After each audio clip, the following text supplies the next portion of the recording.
Pažiūrėkit viduj, ko labiausiai trokšta čia momentui. Pažiūrėsim, kaip tą pasiekti, jūsų vidinis troškimas.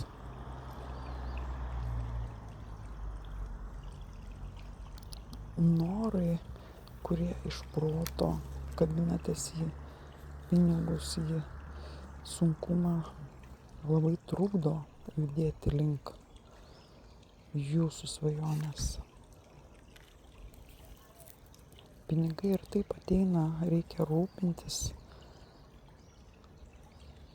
auginti, sodinti, tada yra rezultatas.